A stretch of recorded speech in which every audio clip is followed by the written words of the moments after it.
So ఇప్పుడు ఎవరు winners అని తెలియాలి అంటే ఏం చేయాలి అంటే డైలాగ్ వార్. నేను హీరో పేరు చెప్తాను, టక్కన హీరో డైలాగ్ చెప్పాలి.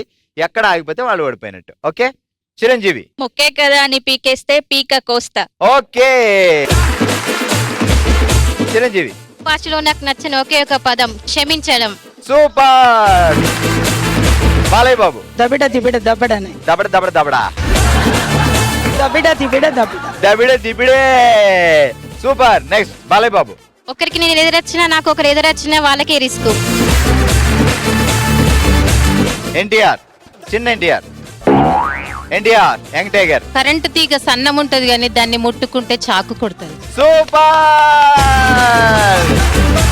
డైలాగ్ వార్ లో ఎన్టీఆర్ గారి డైలాగ్ చెప్పేసి ఇటు వాళ్ళు విన్నర్.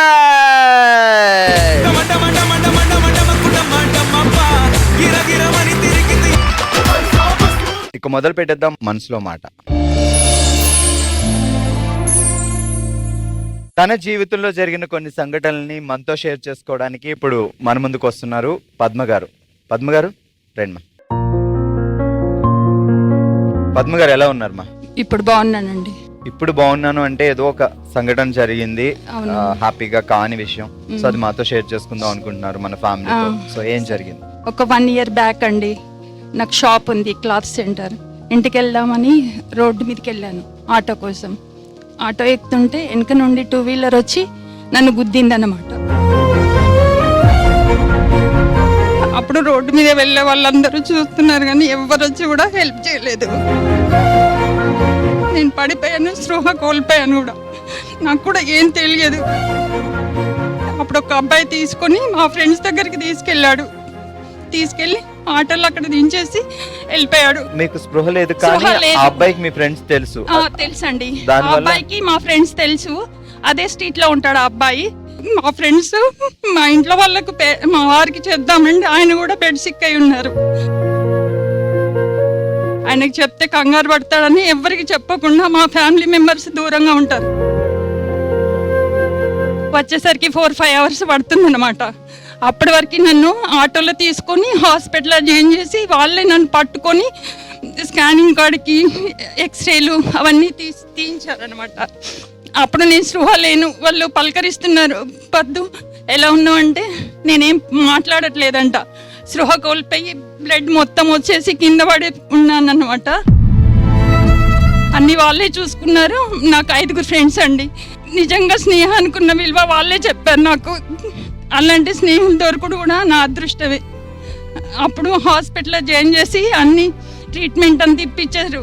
మా ఫ్యామిలీ మెంబర్స్ వచ్చే వరకు ఒక రోజు మొత్తం వాళ్ళే చూసుకున్నారు నన్ను. వాళ్ళు లేకుంటే కూడా నేను ఉండకపోతున్నాను. చాలామంది నన్ను చూసిన వాళ్ళు ఈమె ఇంత తొందరగా లేస్తుందా లేవదా, అసలు ఇన్ని రోజులు బెడ్ సిక్ అవుతుందో అని అనుకున్నారు. ఒక రోజు తర్వాత మా వారికి చెప్పారు. అప్పటి వరకు ఒక రోజు మొత్తం వాళ్ళే చూసుకున్నారు. అపర్నిషలు నా దగ్గరే ఉన్నారు, నన్నే చూసుకుంటున్నారు. వాళ్ళకి ఏం ఇచ్చినా కూడా నేను రుణం తీర్చుకోలేను.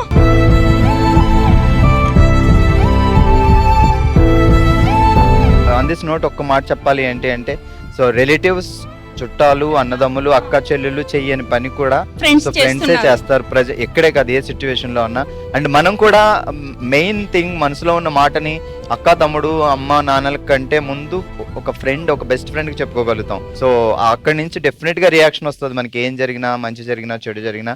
సో ఎనీ టైం ఫ్రెండ్స్ అనేవాళ్ళు లేకపోతే అసలు లైఫ్ లేదు. అండ్ అది మీ విషయంలో బాగా ప్రూవ్ అయింది.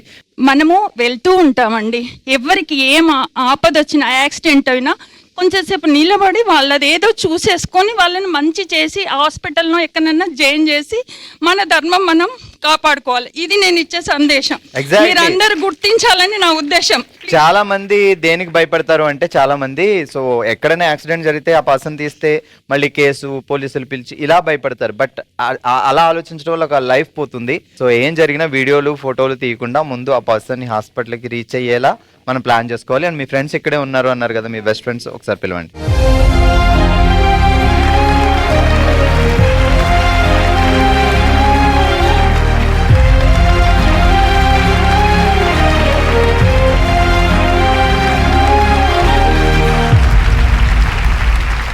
సూపర్. ఈ ఫ్రెండ్స్ ఒకసారి గట్టిగా చప్పట్లు.